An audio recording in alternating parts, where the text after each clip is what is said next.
Get ready, Staten Island. The Ferry Hawks are back at SIUH Community Park July 7th to the 12th for a 6-game series against the High Point Rockers. Tonight, first pitch is at 6:30. It's Thirsty Thursday with $5 Bud and Bud Light drafts. Friday, July 10th, first pitch is at 7 p.m. May the Force be with you on Star Wars Night with post-game kids glow around the bases with special lightsaber training packs. Visit ferryhawks.com now to lock in your seats.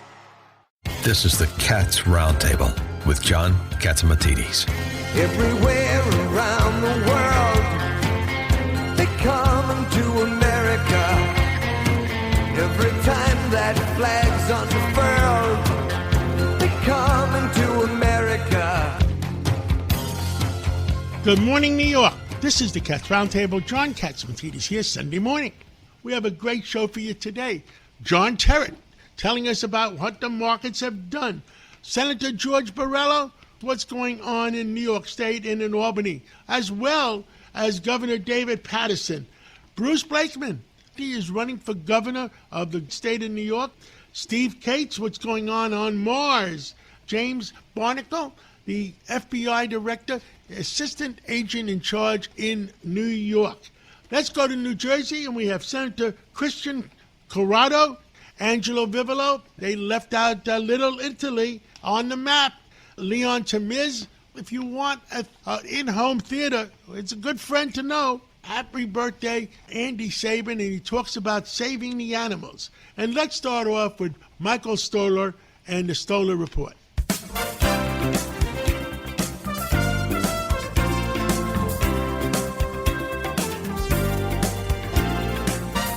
Good morning, this is Mike Stoller for the Stoller Real Estate Report. It's called the Rockaways. It's a haven. People many years ago used to go to the Rockaways while they were living in Brooklyn. The Rockaways are in Queens, and now I have the individual who's responsible for significant development in Rockaway, Stephen Dubb, the president of the Beechwood organization. Stephen is involved these days in a newest project, which is called Lighthouse Beach 67. So tell me about the Rockaway and tell me about Arvin by the Sea. So Arvin by the Sea is a 120-acre master plan development in the Rockaways that we've been building with our joint venture partner, Benjamin Companies, for the last 20 years. The city sort of envisioned the project. We were selected as the master developer. The plan for the whole community, for the whole Arvin by the Sea community, is 2,300 homes, a YMCA, which is open, a charter school, which is opening this coming fall, about 120,000 square feet of retail space, most of which is open. That's like a Stop and Shop grocery store, a bank, a dry cleaner, surf shop, restaurants, shops, coffee shops. All of that is done. A lot of pocket parks, and it's a transit-oriented development. It's served by the Beach 67th Street subway station. As I mentioned, we've been building through this development for the last 20 years.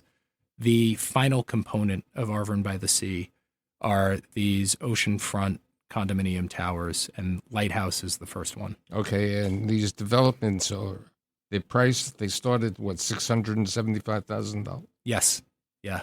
They started from $675,000 up to $3.75 million that's the 12th floor penthouse looking straight at the Atlantic Ocean. The Lighthouse is right on the beach. It's right on the corner of Beach 67th Street and Beachfront Road. Is it a gated community? Yes, yeah, it's gated. There's the Lighthouse itself is gated. Arvin by the Sea, the master plan community is not gated, but Lighthouse is, and it's served by a 24-hour doorman and concierge.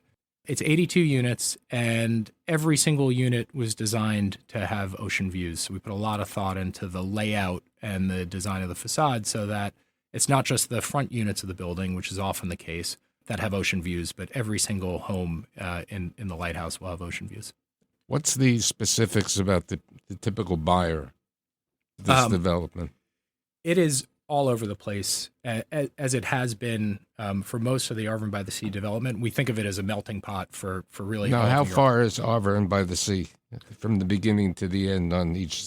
So Arvin ranges. You mean the size of the? It's 120 acres from, I think it's Beach 84th Street down to Beach 62nd Street.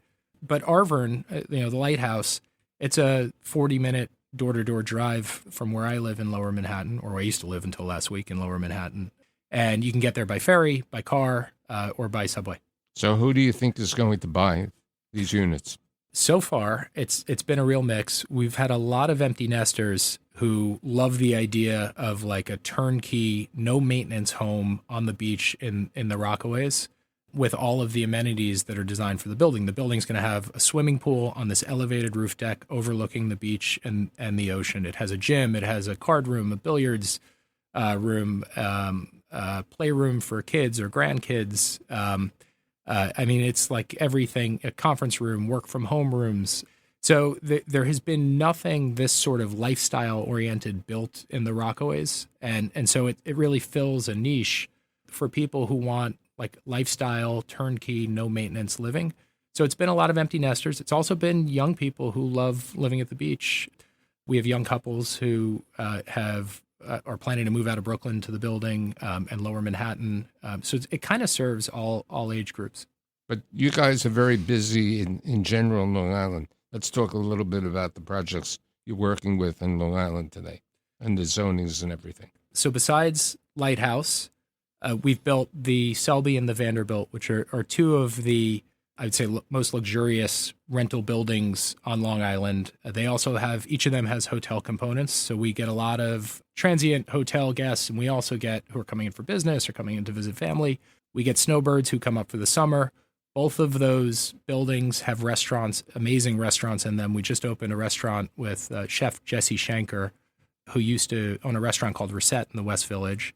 And he opened the Comic Club at the Vanderbilt. And at the Selby, we've got a restaurant called The Shed, which is extremely popular, and right next door, the Farm Italy. So those are fantastic. We are building a similar building in Melville right now that we'll start moving people into in 2028. That's called the Ferncliff.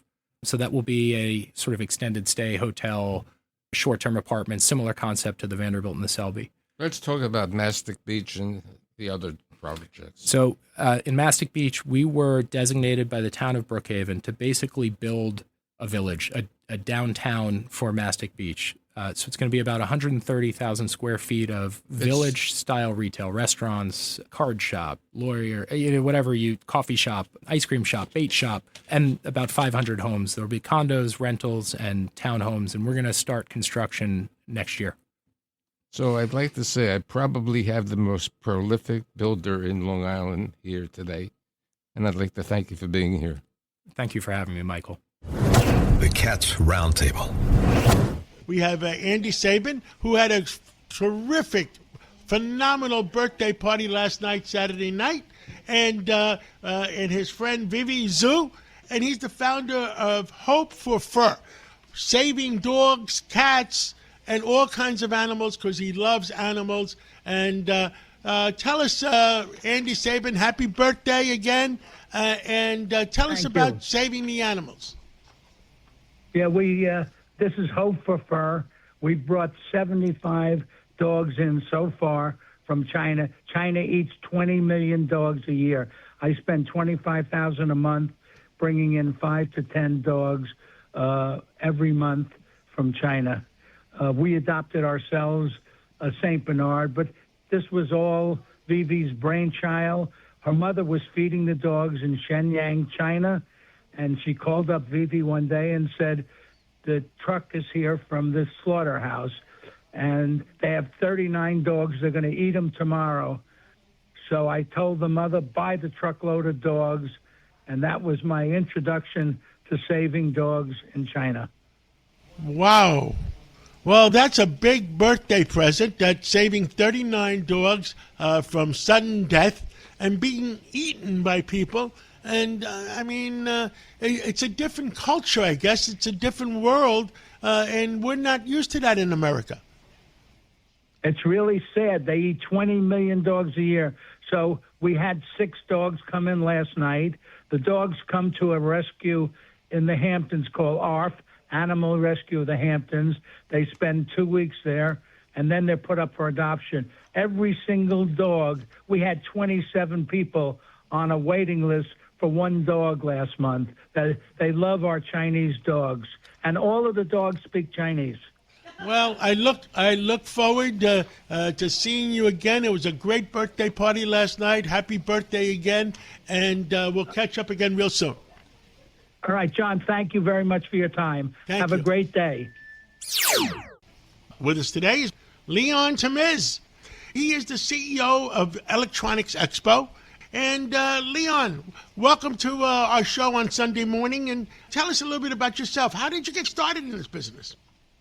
First of all, I'm going to give you a little detail. I'm Armenian. I came in the United States about when I was 16 years old. Learned the language. Opened my first electronics store, age 18, called Sixth Avenue Electronics, 30 years ago. I just want to tell everybody that the United States is the land of the opportunity, greatest country in the world. God bless America. With that opportunity, then I grow my business. I sold the Sixth Avenue Electronics. I opened Electronic Expo 22 years ago, serving metropolitan area. So we have 2 New Jersey locations, and then we do also online partnership with Amazon, Walmart, Macy's, Target, and some more other websites. Electronic Expo is specialized in home theater, as you know, John. We did what we did for you. Then we had home theater solution, total solution, home automation. We do also lighting, blinds, and home furniture. This is everything. This is this is everything everybody wants and doesn't know how to get it done. Yes, we are specialized, and we're a one-stop shop. We also have a team of designers. We could go in the customer's home and then tell them what their needs are, where we could put, what is the maximum TV size they could use, or the home theater, in-walls, very, very wide acceptancy. Some stuff that we don't have to have a big speakers. We could get them everything wirelessly. And we do a whole automation. And we'll also have a home theater expert that we could explain, we could show how you could use your product in the house. They could come to your home. And then we also we have our own installation team. We don't use third parties. And also we sell them all the top brands. Well, Leon, thank you for everything you've done for us. And look, it's getting stuff done, and you have the people to get it done, and it's easier on a busy executive's life. And thank you. And tell us your website again, so if somebody is interested. Yes, electronicsexpo.com. That's simple, electronicsexpo.com. Expo.com. Leon, let's talk again real soon. We had dinner about a month ago. It's time for another dinner, and we'll talk again. Absolutely. Thank you very much. We appreciate it. Thank you for listening to the Cats Roundtable. We'll be right back right after this break. My fellow Americans, if you think you know politics, think again. I'm Michael Cohen, and every week on When You Know, we're pulling back the curtain on power, politics, media, and the people making headlines. On my new WABC radio show, you'll hear conversations from names that you know. People like Jerry Falwell Jr., Anthony Scaramucci, Alan Dershowitz, and many, many more. Maybe, just maybe, we'll even hear from the president. No scripts, no spin, just real conversations with people who were in the room where it happened. And trust me, we've got some very big surprises coming. Look, I've spent years at the center of politics, controversy, and power. I know the players, I know the stories, and now I'm bringing you inside. When You Know, Sundays at 5 p.m. on WABC Radio. And When You Know Unleashed, wherever you get your podcasts. Because with me, you never know who's going to show up. If you want all of your data in one place, you need the Intuit ERP. I'm Damon John, and I run my growing business on Intuit Enterprise Suite. Learn more at intuit.com/ERP. Choice Hotels get you more of what you value. Here's a little tune to help you remember. Same drive, different day. Don't you wish you were getting away? Pack your bags and come on through. Texas, Ohio, Alaska, we're up there too. Comfort Inn, it's calling your name. Save on the stay. Oh, and free waffles are yours to claim. Well, I hope you like my little song. Book direct at choicehotels.com. Welcome back to the Cats Roundtable.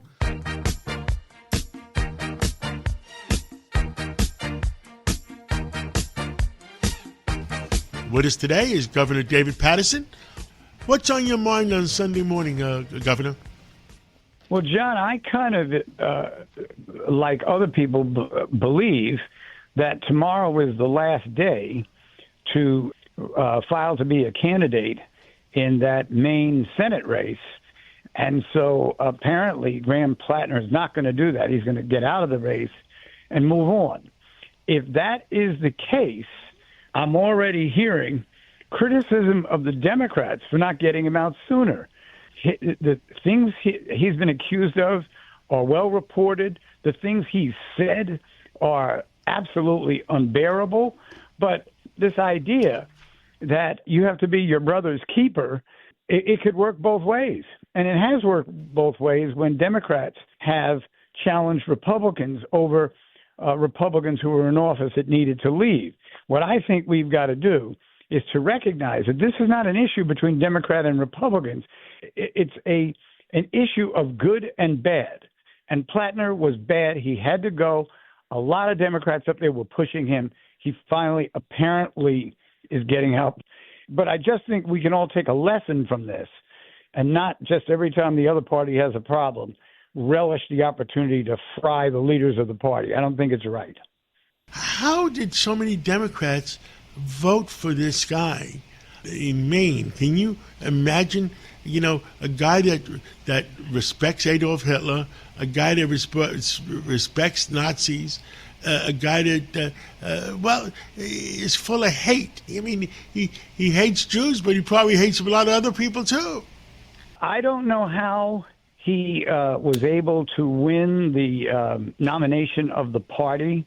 And everything you said about him is absolutely true. He is an unbearable human being.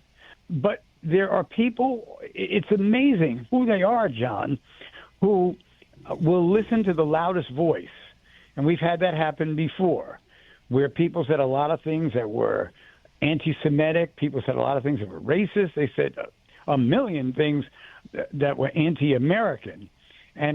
But the great thing about our society is that we are a democracy, and these situations get handled. And apparently, this particular situation will resolve itself shortly. Is there anybody in the Democratic Party, the common sense portion of the Democratic Party, that's leading the wave of having a civil war to take out the socialists? I'm concerned that the names I'm hearing and the backgrounds of those particular individuals would not be able to beat the Republican, because what they would have to do to beat the Republican is start talking about the issues that Democrats have always stood for.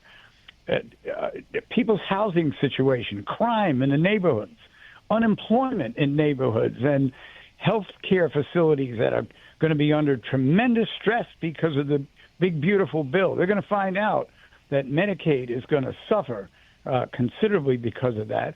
Those are these points that the candidate should be making, and not turning this into an advance for socialism because they won a few seats last year. That doesn't mean that people have to listen to them any more now than they should have then. Anything else you want to say to the American people? I'm just very happy that at this point, it seems to me that we've got a situation that will resolve itself tomorrow, so we can start focusing on the other states, the candidates, who's the better one for America, and that the parties take responsibility and do everything they can to stop extremists from heading the ticket, which is what happened in this case. Governor David Paterson, thank you so much for coming on this Sunday morning. And John, I love coming on. The Cats Roundtable. What's happening in New York? Well, there's a big governor's race, and a candidate from the GOP is Bruce Blakeman. He's the county executive of Nassau County. Well, Bruce Blakeman, I had a pollster on yesterday, and he says that you're closing in and you're only 6 to 8 points behind. We looked at that poll, and it has us 6 points behind. If I'm 6 points behind now, with 117 more days to go, we have plenty of time to make up that ground. She has nowhere to go because her unfavorables have been consistently higher than her favorables. Our internal polling, our own polling, confirms that. And Kathy Hochul knows that's true as well. Otherwise, she wouldn't have spent $3 million over the last 2 months attacking me. So we're going to bring our message. We are going to make the state more affordable by cutting taxes, cutting our electric bills, which now are 70% higher than the national average. We're going to create economic development and jobs. Kathy Hochul presides over a government now that is number 50 out of 50 states in economic outlook. That is a national embarrassment for the once great Empire State. And what I want to say to all those common sense Democrats out there, so we're reaching out to them, of course, all of the independent voters, we need to get a coalition together of people who just want to make this state safer, they want to make it more prosperous, and they want lower taxes and lower electric bills. Voting for Bruce Blakeman, voting for me, that is exactly what you get. I will make you happy again. Kathy Hochul has made you miserable. I will not spend $8 billion on illegal migrants who've been in New York for 15 minutes. They're not New Yorkers. She is giving away our taxpayer dollars to people who aren't New Yorkers. That ends when I become governor. That money should be used for you. What is going on in New York that you think you want to make a comeback? Well, let's talk about New York City and crime and safety there. You saw the multiple shootings in New York City just over this weekend. We've got to make sure that we give our law enforcement the ability to protect our communities. We've got great police officers in the NYPD. I think Commissioner Tisch is doing her best under very difficult circumstances. But when you have a mayor that has a budget larger than the state of Florida, and he couldn't find money to hire cops, they're not filling the vacancies of all the people who retired within the last year, you know that his heart is not into protecting our communities. I was in Lower Manhattan yesterday. I couldn't believe what I saw going on. I saw a guy with a knife open, walking with a knife in his hands. I saw people engaged in all types of illegal activity. I mean, the place is just a disaster. And I talked to store owners in Manhattan, and they are very, very upset with what they see as homeless people all over the place, litter all over our streets. It just looks like a third world country. And on top of that, you got people living in Lower Manhattan that are getting killed with congestion pricing. That's a tax on the middle class. I feel bad for the people who live there who have to pay this tax every day just for the privilege of driving on a public roadway that their taxpayer dollars already paid for. It's not right. I'm going to end that when I become governor. Anything else you want to tell all New Yorkers? All I can say is let's build a coalition of common sense Democrats, independent voters, Republicans. Let's get together and save our state. We are at the bottom of economic development. That is a disgrace. That's why our kids are moving out, and that's why businesses are moving out. We are the most overtaxed state. I will end that. We have to cut taxes, and our electric bills are 70% higher than the national average. That's because of the green energy scam. That ends on day one, and I will not spend your taxpayer dollars on people who aren't New Yorkers. We're going to spend it on New Yorkers. Bruce Blakeman, County Executive, Nassau County. Thank you so much for coming on, and good luck. Good luck in your, in your quest, and thank you for everything you do. Thanks so much, John. God bless you. God bless America.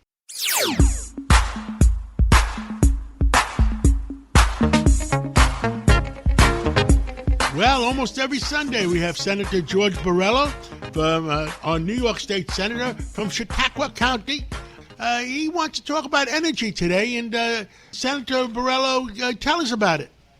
John, we're experiencing this extreme heat in most of New York State, and at the same time, the New York Power Authority, the New York State Independent System Operator, are saying that New York is a historically low safety margin when it comes to our electrical grid. In other words, how much power do we have to supply the needs of New Yorkers? We saw that, during the last heat wave in New York City, the governor, the mayor of New York City telling people to turn down their air conditioners and set it at 78 degrees and all these other things, because New York State has a failed energy policy, and this could be incredibly dangerous. I'm sure there's many of your listeners that remember the massive power outage. I believe it was 2003 in New York City, and that could happen again because we actually had more power in New York State than we do right now. We have reduced the amount of baseload energy, which is reliable energy that you can count on.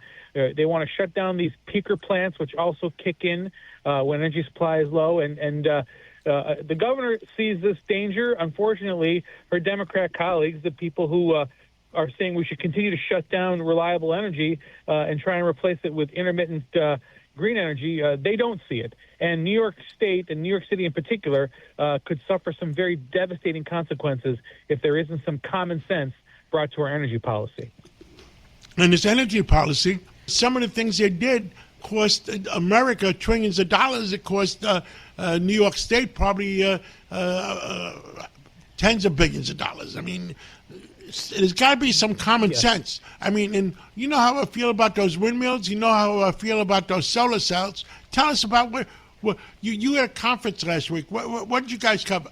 We actually did a nuclear power symposium in the city of Dunkirk, which is a small city in western New York along Lake Erie, one of the cities that has applied for potentially a new nuclear power facility. Look, nuclear power is clean, it's zero emission, it's baseload energy, and I think it is the future. There's a lot of stigma out there. There's a lot of people that are talking about things that are either false or outdated information.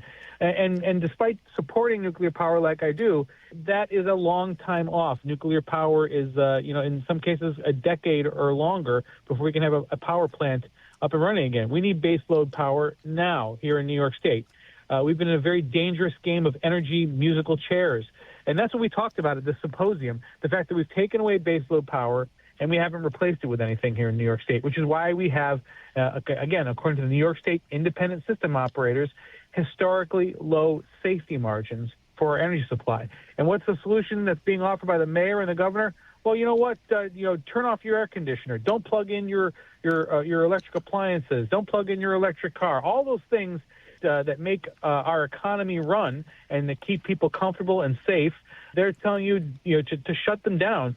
And that's right now. I remember in the 1980s, those are the same people that says, make sure you have a shower thing that doesn't put out too much water, and make sure you don't flush your toilet. The planet Earth is renewable as long as we don't abuse it. Yeah, 100%. And here's the other thing, too, John. We looked at natural gas, which is a very affordable, reliable way to generate electricity. It's very abundant in New York State in so many different forms. We looked at that as the bridge fuel to the future. In other words, let's use natural gas, much lower emission than coal, and use that to power New York State. We remember it wasn't long ago that we were touting having natural gas-powered city buses, things like that, because it was a cleaner, more reliable form of energy. That all went out the window. And you know what, John, you don't tear down a bridge before you build a new one. And that's what we've done by shutting down all these power plants and having no plan to replace them. And I don't know what the people in New York expect, but I expect not to live like I'm living in a third world country where energy is expensive and unreliable. And that's where we're headed. We're headed down the path of being a third world nation here in New York State if we don't restore common sense to our energy policy and reject this whole socialist idea that we're going to, essentially have a takeover of everything, including power generation, because it doesn't work. We need to push back against socialism, which is going to further devastate New York's energy reliability. Senator George Borrello, thank you for coming on again this Sunday morning, and We'll talk again real soon. Thank you again. Thank you for listening to the Cats Roundtable. We'll be right back right after this break. Welcome back to the Cats Roundtable.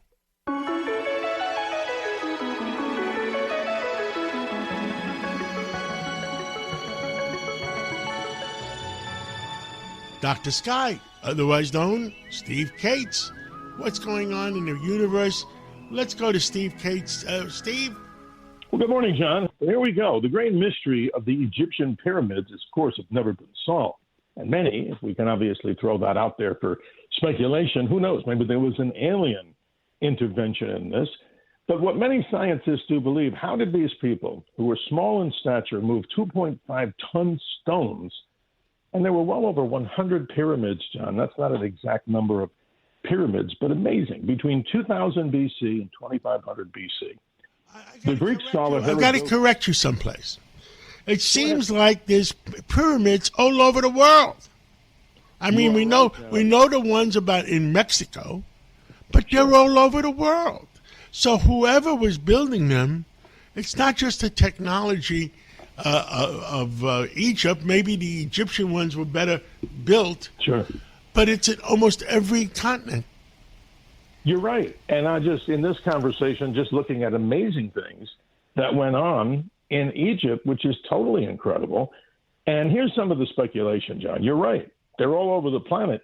But these amazing, massive pyramids in Egypt, the Greek scholar Herodotus believed that these individual Egyptians developed something called a Herodotus machine. What was it? A system of levers, planks, and ropes. And they had a workforce, John. This is even more amazing. Allegedly 100,000 workers would work on some of these massive pyramids over a course of 20 years to make these particular pyramids happen. And then speculate that there were even internal ramps. So again, nobody really understands it. And I would probably opt like you. Since they're all over the world, and since the proliferation of these pyramids seems to be not something that humans could do, maybe someday we'll really find out who indeed otherworldly helped create these. That's great. I think otherworldly or universally or whatever you want to call them, somebody helped, because it's not only in Egypt, it is all over the world. Okay, what's going on Mars? Well, John, here's an interesting summation. We have two rovers that have been running around, Perseverance, and what it's doing right now may be some of the best of its science right now. It's traveled about 26.2 miles since it's been up there since February of 2021. And now it shows the best evidence of organic material by a rock they call the Angel Outcrop. Now, what's in there? We really don't know, but from the analysis on Perseverance, it looks at this with a microscope. It breaks it up with like little, mechanical metal devices.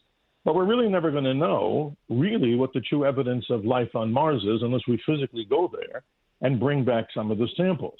Now, that's amazing. Now, don't forget, John, there's another rover still working. This is even more incredible, called Curiosity. And it's moving around in an area called the Gale Crater. What's the Gale Crater? That's an old ancient dry lake bed. And it's been doing that since August of 2012. So both of those rovers are very much, running just as good as they possibly could. But you're going to find out that Perseverance may run out of fuel probably in the year 2031, because part of it is nuclear powered and also solar powered. But here's the problem. Dust storms on Mars, which are way worse than on Earth, they prevent, of course, a solar panel from working properly. But, John, that's an amazing story, and we'll keep you posted on future Mars expeditions, and maybe to get to the answer of where and how and when did life exist on the red planet. Fascinating. Someday we'll find out. And also the other big mystery is the moons of Mars and whether they're real or artificial. Yes, and John, to go back on that just for a moment, August 10th, 1877, where Vice President J.D. Vance lives, and every vice president, this is the U.S. Naval Observatory, an astronomer named Asaph Hall, he was using the large telescope that's still there, a massive refracting telescope, and he discovered these two moons. And as you and I talk about the strange mystery of these moons, they're called Deimos and Phobos. And in the Roman era, we would call this, of course, Mars, the god of war. His chariot was drawn by these two horses called Panic and Fear, Deimos and Phobos. That's amazing, John. And we bring up, as we conclude, always the mystery of the week. And this goes to the realm of aviation. How long was the Wright brothers' first flight on December 17th, 1903? And many people don't know. Was it Orville or Wilbur that was at the controls? Through a coin toss, Orville won. But, John, they only flew 12 seconds, a flight of 120 feet, less than the wingspan of President Trump's 747 or any modern-day 747. Look how far we've come. From the 12-horsepower engine on that tiny device to hypersonic, an amazing aircraft. Totally an incredible story. Steve Cates, Dr. Sky, thank you so much for coming on. And I always listen to your show on Friday night, Saturday morning, and Saturday night, Sunday morning from midnight to 2 a.m. Thanks for coming on, and we'll talk to you again real soon. Well, thanks for the opportunity, John, and everybody have a wonderful Sunday as we explore the beauty of summer. Get out there and enjoy the beauty of summer 2026. Have a good morning, John. The Cats Roundtable. With us today is Senator Kristen Corrado in New Jersey, the 40th District, and she's the ranking Republican in the Judiciary Committee. Okay, Christine, I've given you all your titles. Tell me what the heck is going on in New Jersey. We just came off budget season and passing the budget. We have a new governor, and we were hopeful that maybe she was going to keep her word when she said it was going to be the most transparent process ever. But it was, same old, unfortunately. Same backroom budget politics, business as usual. They passed a $60.7 billion budget. It was released out of committee moments before we would have wound up in a shutdown in New Jersey. By the way, no surprises, because the same thing happens in New York, and there was stuff in that budget they didn't tell the New York people about, and they brought it up, and it got voted in the last minute. Absolutely. Same thing here. So nobody had time to review it, not the legislators, not the press, and certainly not the public. Nobody knew what they were voting on when they voted for it. For us, it made it easy to vote no. It brings me back to the message with Nancy Pelosi about 5 years ago. We want you to vote for the budget, and after you vote for it, we'll let you know what's in it. It feels like Groundhog Day all over again, because we constantly hear, we're going to change the process, we're going to work with you, and then they ram it through at the last minute, and nobody knows what's inside of it. And the other thing that she did, too, was she promised if something went in the budget, something had to come out. Like, she was going to stay at this firm number. And none of it was true. In New Jersey, we call it Christmas trees. Some states refer to it as pork items. It's rewards to special districts in the state of New Jersey or your friends. And she rammed that through at the end as well. They did a significant surplus bill taking care of certain cities. Jersey City is the most glaring example. Through mismanagement on their part, they got rewarded by the state of New Jersey with an extra $20 million that the rest of the taxpayers are on the hook for. You're a Republican senator in New Jersey, and I know the election was going on last year, and I still can't figure out how the Republican candidate lost by how many points? 14 points? So New Jersey had a great candidate for governor in Jack Ciattarelli. But at the end of the day, it became a bit of a national race in New Jersey. Democrats do outnumber Republicans by close to 1 million voters. The Sherrill campaign really tapped into fears about the cost of living in New Jersey. And she ran on the premise that she was going to make things more affordable in New Jersey. She was going to bring prices down and make it easier for people to live in our state. They portrayed her as a veteran, et cetera, et cetera. Mm-hmm. And she really was kissing the ring of the Socialist Party. People believed that because she was a veteran, she would be moderate in her policies, and she's proven to be anything but moderate so far. Why is the Socialist Party doing what they're doing? Why are people believing them? I don't know. It's hard to understand. I actually live in the 11th District. Governor Sherrill was actually my congresswoman, and her replacement appears to be, right now, the sitting congresswoman that won her seat is a Democrat socialist, Analia Mahia. it's a blue district, but what she's promising is nothing that can ever be delivered to the district. And I also think we are experiencing something new in New Jersey. We used to have where you ran on the party line, basically. We now have open primaries. And as the field gets more and more crowded, the smaller groups are getting their vote out, the Democratic Socialist group, and that candidate is walking away as the successful candidate. We just had it in another district in New Jersey as well. So there's a really good chance that New Jersey is sending 2 Democratic Socialists to Congress. Thank you for giving us an update on New Jersey, and let's talk again soon. Sounds great. Thank you. Thank you. With us this morning is Angelo Vivolo, and he presently serves as president of the Columbus Avenue Heritage Coalition, and one of the top 5 Italian coalitions in the country. And you were upset about certain things that are going on in the Italian community, Mr. Vivolo, and tell us about it. Hey, John, thanks for having me on. It was a difficult week. We had our mayor who neglected to include the Italian-American community in Little Italy and on Arthur Avenue in the Bronx in his new map of immigrant enclaves in New York City. It was so to date, it's a partial victory in that he's going to include, I understand, Little Italy, but he didn't include Arthur Avenue. He didn't include Borough Park in Brooklyn with the biggest amount of Jews in the country. He didn't include Astoria, Queens, where there's so many Greeks, or parts of Queens where the Irish are. I mean, this is, as I said, it's a partial victory. I don't want to be ungrateful, but if he truly wanted to do the right thing, he would have included everyone. And it's just a tough time in New York City with the mayor that we have. I don't know why he creates disunity instead of unity. And inclusion is what he should be doing, not exclusion. So, as I said, I don't want to be ungrateful. I'm happy for him including Little Italy, but he should have included those other areas as well. Well, Angelo Vivolo, thank you for calling in this Sunday morning, and let us know if there's anything else we can do for you. You're very kind, and thank you for the opportunity to speak to your audience. Angelo Vivolo, thank you so much for everything you do for the Italian community, and we'll talk again real soon. Thank you so much, John. Thank you. Have a great weekend. Thank you. Thank you for listening to the Cats Roundtable. We'll be right back right after this break. Need a laptop that's built to perform and designed to last all day?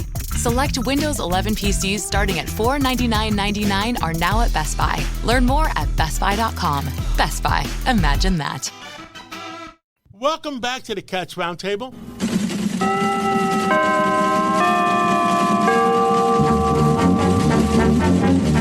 John Terrett is with us, and he gives us a weekly report on what happened in the markets.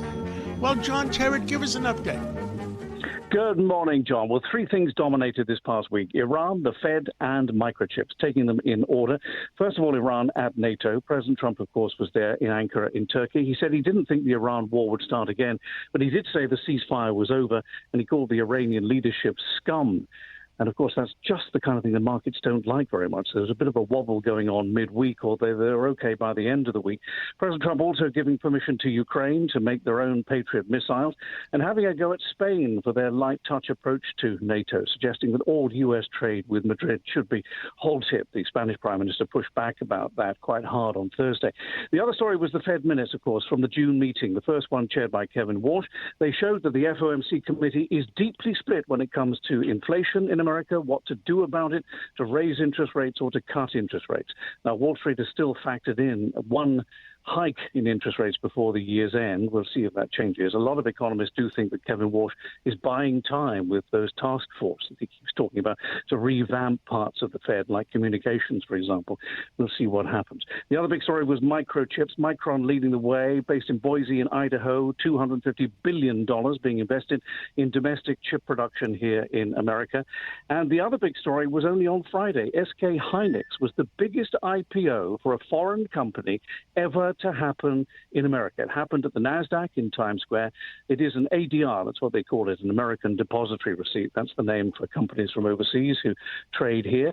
SK Hynix makes memory chips. They have invested a lot already in California and in Illinois. The share price was priced at 149. It came out at 170, and within a few minutes it was up by 14 or 16%. So they did very well. The crypto story of the week, listen to this very closely. President Trump is coming under pressure from those on Capitol Hill not to profit anymore from his cryptocurrency investments, like we saw last week when it turns out he made billions in his first full year in office, 2025. This is the Clarity Act, comes to the floor of the Senate one day next week or maybe the week after. The Clarity Act is the act which they've been working on for months and months, designed to make America the center of the cryptocurrency world. And so to the week ahead. Well, second quarter earnings gets underway proper. On Tuesday, 5 of the big banks report. And on Thursday, we get retail sales, which is part of the inflation story. John. Well, thank you so much, John Terrett. And the week to come, I'm looking for sunshine. I guess the president in the United States and Iran have agreed to meet again, and who knows what happens. It changes every day, doesn't it? That's the problem. Every day, almost every hour. And Wall Street doesn't like that. They don't like that level of uncertainty, which is why you see the kind of volatility that we've been seeing. But if the low for oil last week was $67, $68. If they didn't like it, it would have gone up $10. It only went up $2 or $3. You're right. It was up a bit on Friday. Of course, the people are asking, when are the gas prices going to come back down? That's the thing. That's coming soon. Coming soon. All right, John. Thank you. See you next Sunday. Thank you. The Cats Roundtable. And with us today is James Barnacle, and he is the Assistant Director in charge of the FBI in the New York office. One of your concerns is fraud to consumer and fraud to the small businesses. And what do you want to tell the people of New York?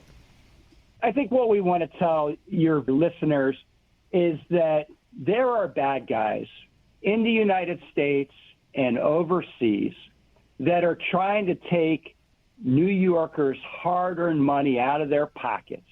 And they're trying to take that money and they're going to use it to live lavish lifestyles. They're going to take the money here. And more, we see people from overseas targeting New Yorkers, and they're trying to take their money and take it out of the United States, often to a third world country. And so what I want to share today is some of the types of fraud schemes we're seeing Americans report to the FBI. When they find out it's a scheme, they should call that number, 1-800-CALL-FBI? That's right. And victims of fraud can report online at FBI.gov. They can go to our Internet Crime Complaint Center, which the address is ic3.gov.gov, or they can call 1-800-CALL-FBI, as you said. Tell us the type of frauds our listeners that they should be looking out for. So we have the Internet Crime Complaint Center. So people that are victimized by fraud schemes file a complaint with ic3.gov. We aggregate all those complaints, and we put out an annual report every year in the spring. So what we're looking there is what happened and what was reported to the FBI in 2025. The number one reported fraud scheme in 2025 was investment fraud. And we saw reported losses in the United States of $8.6 billion for investment fraud. So investment frauds can include mostly Ponzi schemes, and we see the hot pitch out there is cryptocurrency. So bad guys are trying to connect with people, and they often do it through the Internet. So people will browse an Internet site or social media site, and there'll be either a direct communication, so someone may friend you on a social media site, or you may see a pop-up when you're just searching the Internet, and it'll be for an investment opportunity. And like I said, a lot of those investment opportunities are in cryptocurrency. And you see on the news every day, and people are talking about cryptocurrency. and a lot of folks want a piece of the action. They want to make some money on cryptocurrency. So the bad guys find whatever's trending, whatever's hot, and they use that as their sales pitch. And obviously they're very predatory, and so they'll push cryptocurrency. And a lot of people don't know much about cryptocurrency, and so they want to make some money. They hear about it, and the bad guys will exploit those vulnerabilities, and they'll go after them for money. We also see a lot of tech and customer support schemes. And we've seen reported losses last year of $2.1 billion in that. And what we see there is the same thing. People browse the internet. They see a pop-up. A lot of times it's tech support schemes. So people will see your computer is vulnerable, and the victim often are our elderly folks. Will call that number, and they'll be told a variety of different things. But basically, the main pitch is their computer has been compromised, their bank accounts are compromised, and to protect their assets, the bad guy will ask them to do a variety of things. But it's usually either send your money to an address for safekeeping, and that would be a wire transfer.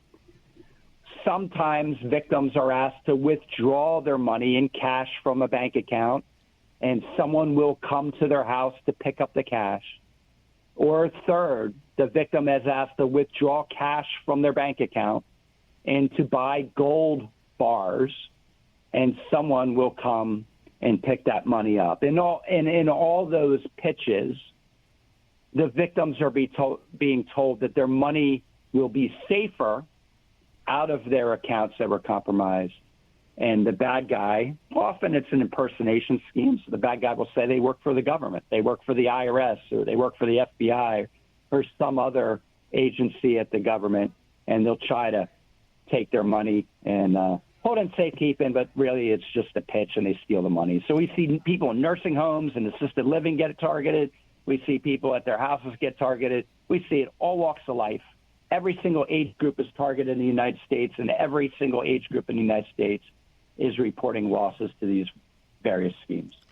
If the deal looks too good, you should be extra careful. That's right, John. We would ask people to take a beat, take a moment to think about what is being offered. If it's such a great opportunity, that opportunity will be there in a week or 2 weeks. What the bad guy is always trying to give a sense of urgency, and that urgency gets people, we get amped up, and we want to make sure we're doing the right thing, and we don't have time to think about things. And sometimes we just ask folks, take a minute, step away from the situation, and does this sound too good to be true? And I can tell you, no law enforcement agent, no member of the IRS, nobody is coming to your house to pick up your money or your gold bars or your valuables to keep them safely. We do not do that. You will never be asked to transfer money by the federal government. And so the one other thing that small businesses are getting hit hard with is business email compromise. And basically a business is getting a bill, usually through an email, and they're being asked to pay the bill. And oftentimes the bad guys are using a legitimate vendor, and they're sending a new bill with the bad guy's bank account number, and they're asking the business to wire transfer money to that account. And we see a ton of losses in that space as well. And I think last year it's about $3 billion in reported losses to business email compromise. That is big. Now, let me ask you, that's big, but even bigger is some of the frauds perpetrated against our own government. Are you in charge of that too? Yes, sir. So frauds against the government, our benefits and program frauds are ridiculous. The American taxpayer and the good graces of the American government and the American people, we've created programs to take care of Americans. And foreign adversaries and people in the country are targeting those programs. So, for instance, our national health care expenditures for 2024 were $5.3 trillion. But if you just estimate 5 or 10% of that money is taken for fraud, that's an astronomical number too. And so we have squads here. We have task forces for securities fraud and bank fraud and money laundering and healthcare fraud. And we work with our partners at other law enforcement agencies to target these program frauds and frauds against individuals and businesses. And we've had some good results, but we really need people to continue reporting these frauds.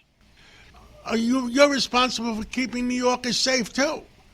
Right now, we're running an initiative called Summer Heat. So we're out there working with state and local law enforcement agencies to take gangs, narcotics activity, gun and drug trafficking down. So we're looking to find bad guys that we can federalize the cases and work with the good people at the United States Attorney's Office for the Southern District of New York and Eastern District of New York so we can get these repeat offenders, the felons off the street, put them in jail where they belong to protect the New Yorkers. James Barnacle, Assistant Director in Charge, FBI, thank you so much for coming on, and thank you for everything you do. Thank you, sir, and thank you to the listeners. The Cats Roundtable.